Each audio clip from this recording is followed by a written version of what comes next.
Restez-les.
Office swap to each other.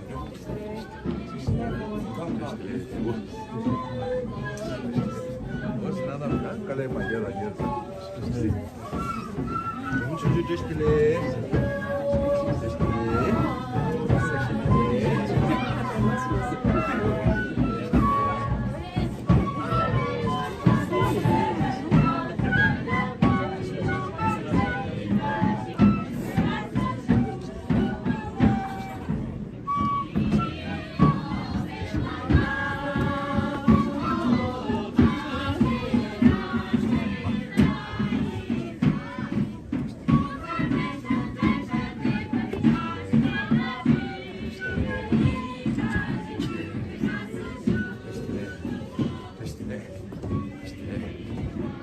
Just delay.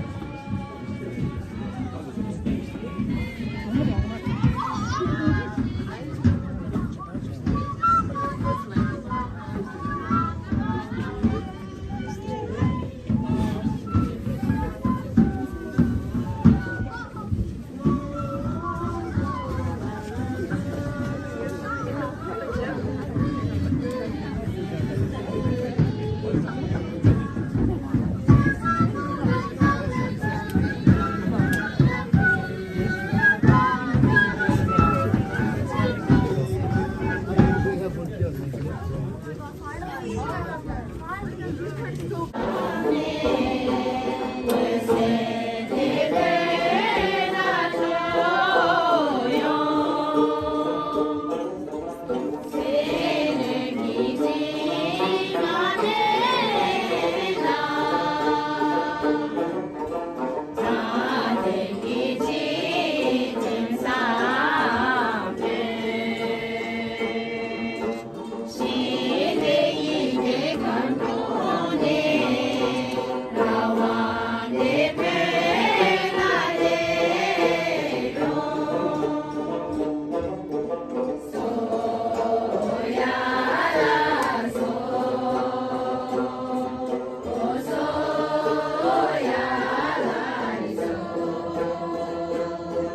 nenga cha ka sa ta nga ju mi ra di gi mo be mi ra gi ta gen ki thung ye ji so ma to do shi ma ina ani ma ju mi ra di gi ya ma ju me na ga cha ru wa ye ju sa ba an sa be na ma ju ma cha me yo ma ri ma ju mi ji ju ta ne ne so do di chik di pyo dun tenda se ya diri ta pyo dun tenda se si lu sa ba ani ta kya na nyam du ke she che tanda ume lam ki thwa ne di ten pa be si ju je di zang ume lam ki thwa ne pyo dun tenda se gu ya ri dili ya ta nga na su ngwe ne be ju che gu ya diga di kan tu du ji che gu ri de ine pa jo kap de di kya na cha de yu be song zang an ko di na dang dagi dagi chen ro go ya chi re ma do chi gi 아주 초 직지부지 다 주투야게 나한테 말봐 이메일에 디톨이야 아주 내가 마음을 내가 가르쳐 있는 단다 지시면 마음을 내가 가르쳐 주면 제가 이네 이게 성으로 취시도 때문에 돈에 탑주도 때문에 돈에 제투야리야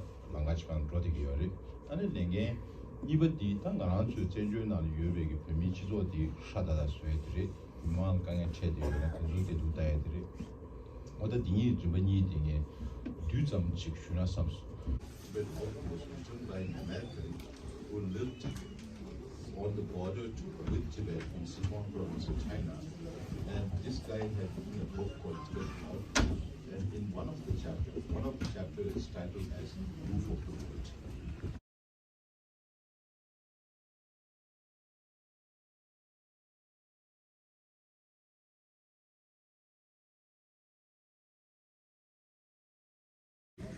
The highest is more than that. So when I went to Japan last year, I spoke to school students there and college students there, and I asked them that flows into India and into Pakistan. Many rivers that flows Cambodia, Thailand, and Vietnam, the Mekong River, originate from Tibet, and the two major rivers of China, Yellow and Yangtze, also originate from the Tibetan plateau, right? And Yellow River is the cradle of Chinese civilization in Tibet, in Java. And the size of Tibet, last time before coming here, and I was telling them, I checked the size of UK, the whole of UK. And the whole of UK is only about 240,000 square kilometers. It's very small like Bhutan, which is not so. So Tibet is very big, okay? But the population of Tibet is very small because it's mountainous and the environmental situation can also accommodate that many people, right? Home to unique flora and fauna. Flora and fauna means plants and animals, which are very unique to Tibet, that you don't see. Some of these animals and plants you don't see in other parts in the world, because China and India, these two countries together, is almost 1/3 of the world's population. And Cambodia, Laos, and all water security and food security. These are going to be big issues. Sometimes when we go and tell the international community, we tell them that. So the constitution is reincarnation era. What did the content matter features of the Chinese occupying Tibet? This is the question that you asked is very relevant because this is one question. This is one question that is in the mind of many people around the world, including the Chinese leadership. Chinese leadership is not bothered about the welfare of this living 14 Dalai Lama, who is there in Dharamsala. They have no respect for him. They call him a wolf in a sheep's clothing. Wolf in sheep's Dalai Lama is a separatist, Dalai Lama is a spiritist, and all that they keep calling him all kinds of things.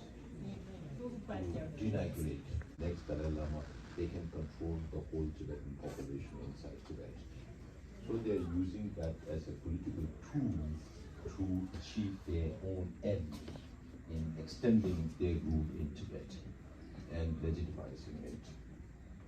Right? So even since 2007, decided by the 6 million Tibetans. Since 1967, His Holiness has been saying that, and it has been very consistent even up to today. But His Holiness also says that I will be born in a free world, not in a country like China where you don't have freedom. That His Holiness has said many times. And lately, His Holiness has also said that even if I get to go to China or Tibet, I will not stay there because there is no freedom in Tibet. And I don't want to die with Chinese on my bedside. His Holiness says, I want to die with Indian friends on my bedside. Just before coming here, 2 months ago, I met with His Holiness, which in Tibetan we say we had audience with His Holiness. So I had an audience with His Holiness, and His Holiness told me, I will live for another 20 years, up to 113 years of age. And China is definitely going to change. And then things will turn for the better for Tibetans. And this is what His Holiness keeps reassuring us. But as Buddhists, even though His Holiness has this wish to live long, and we are His followers, and if we don't follow His thinkings, His thoughts, and His practices, then there may be a time where His Holiness feels that it doesn't make sense for me to live long. Then He may not live long also. So that is why it is very important for us to understand the thinking of His Holiness, the thoughts of His Holiness, and follow that through. Then only His Holiness will live that long. And if His Holiness lived that long, and when His Holiness lived that long, then there will be a resolution to the Tibetan cause. But technically speaking, even we, as Central Tibetan Administration, is a government, we will not be interfering in the process of the selection of the next Dalai Lama, because the process of selection of Dalai Lama is very spiritual and religious in nature. No politicians can decide that. Only religious people, whomever His Holiness entrusts that job, will take up that responsibility. As Central Tibetan Administration, right now, I am the Minister for the Religion and Culture also. So, if there are responsibilities given to that particular department at that time, whenever that time comes, then that we will be responsible for that. But other than that, even we will have no say in the process of the selection of His Holiness the Dalai Lama. Right?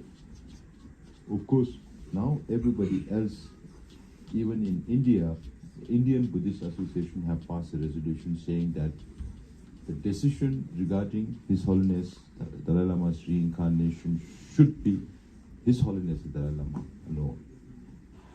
And when I speak with the White House people here, the National Security Council in the White House, they ask me, you don't seem to have a process in place. So I told them, this is your perspective. According to us and some of our friends who know China better, His Holiness has taken a very wise decision not to disclose all the processes, because China cannot handle unpredictability. If His Holiness makes the whole process known right now, then China has all the human and financial resources to spread propaganda all around the world to get them on their side. You know, and that is why we believe that the decision that His Holiness has taken now is very wise. And there is one official document about His Holiness reincarnation which was laid way back in 2012, September.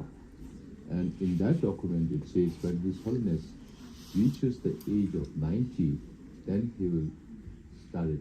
He will do something about his reincarnation. So now His Holiness is 87, and that is 3 years down the line. Okay?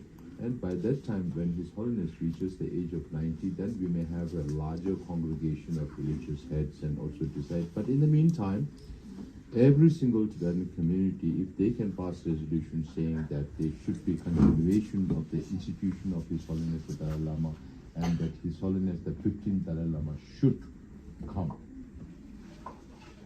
If we request that to His Holiness, then His Holiness will take a decision regarding that. But as of now, as per His Holiness reassurances, we believe that His Holiness will live up to 113 years of age. It's not only the wish of His Holiness the Dalai Lama to live long, not for himself. It doesn't make sense for him to live that long. For the humanity, for the larger interests of the humanity, and for Tibet, he wants to live long. Right? Does that answer your question? Okay. How that was like really powerful at one time when they took over China and Mongolia. How did they like become? I don't know. How it became disintegrated Yeah. into municipalities. It's for everything, every issue, you will always have highs, ups and downs. It will not always be on the same level. You know, so Tibet also was a big empire, and the reason for its disintegration was disunity amongst the Tibetans. Even now, if we are not united, then we will have problems. We will have a lot of problems. Those days also, there were the two main religions. One is the pre-Buddhist religion called Pon, and Buddhism had just come into Tibet in 8th century. Right? The influence of Buddhism was increasing, which again has problems with the pre-Buddhist religion, Pon. So the ministers also are Pompos or Buddhists, so those are always fight. So during King Tirabhachan's time in 9th century, Langtharma killed his brother, assassinated his brother, the third religious king of Tibet. And then there was and this Langtharma himself was murdered, assassinated by another monk who believed that he is the destroyer of Buddhism. So there was assassinations after assassinations, and when the kings were no more there, then they would fight about who would succeed, right? And there were no successors. There were fights among successors, and then they had to split, and then Tibet disintegrated for 400 years. It's always disunity that breaks up civilizations, that breaks up people, that breaks up governments. So that is why I kept saying we don't believe in permanence. We believe in impermanence. Nothing is permanent. Even as we speak, things are changing, right? And in Western psychology also they say change is the only constant, right? So China will also have to change. Now it is quite a big power, but it has to go down. There is no other way. But the question is, how long will it take for China to change? That will depend on a lot of causes and conditions. So we have to work doubly hard to make it happen also. Right? So we tell the Europeans, it's not enough. United States, Europe, Japan, Taiwan, all of these countries are responsible for creating this monster called China because of their investment in China. So they have so much foreign exchange reserve that is bludgeoned on Belt and Road Initiative. They give loan to countries, and now countries are dead return.